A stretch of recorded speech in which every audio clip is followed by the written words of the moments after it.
This is your News 4 update, powered by the Bomarito Automotive Group. Good afternoon, everyone. Thank you for choosing News 4. I'm Claire Kellett. Here are some of the stories making headlines. Today, the St. Louis community said goodbye to a beloved police officer. Detective Antonio Valentine was killed on duty in a car crash on December 1st.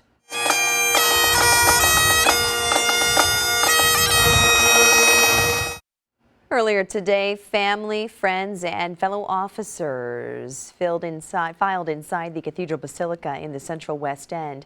Tears and very heartfelt messages about Detective Valentine were shared, including from Valentine's sister and uncle. Detective Valentine worked for the St. Louis County Police Department since 2007, served in the U.S. Army, the National Guard, and the Air Force. During the funeral service, officers addressed Valentine's 4 children, telling them that Valentine was so proud to be their father. And the other big story that we are covering for you today is, of course, the weather. Possibility of severe weather this evening as we check in now with meteorologist Kent Earhart. Hey, it's Kent Earhart in the Forewarned Storm Center. A important update to our weather scenario and threat for this evening, which is why we're pushing this out on all our platforms. The severe threat for our area has been upgraded in the southeastern part of our viewing area to a level 4 out of 5. That's a pretty significant increase. Remember, earlier in the week we were talking about a marginal to slight risk. Well, now this has been upgraded, and the threat for tornadoes seems to be a little bit more of an issue as well. So the threat that we'll get as we get to later this evening, now this is for this evening, several tornadoes, a few could be intense, scattered damaging winds are possible, maybe 60 miles per hour or so and higher. Isolated large hail.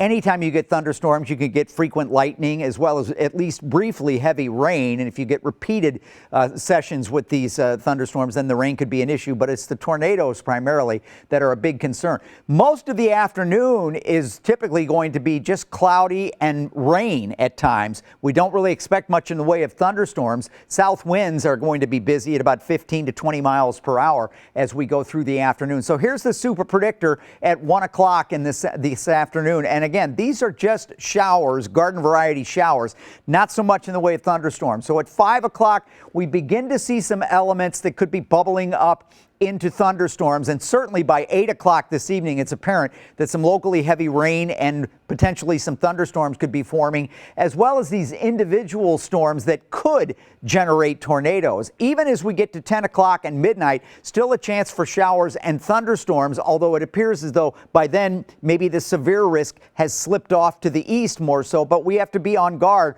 for the potential even after midnight. But by the time we get to tomorrow morning, this is all out of here. So it's important for you to keep weather aware, especially if you have travel plans this evening. I would maintain contact with whatever your weather source is. I would download the KMOV weather app if you haven't already, or the news app, because that's a great source.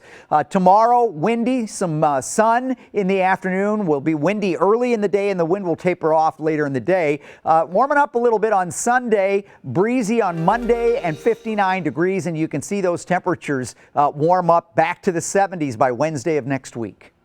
And that is your News 4 update. Remember, we are always online at KMOV.com and your KMOV News app.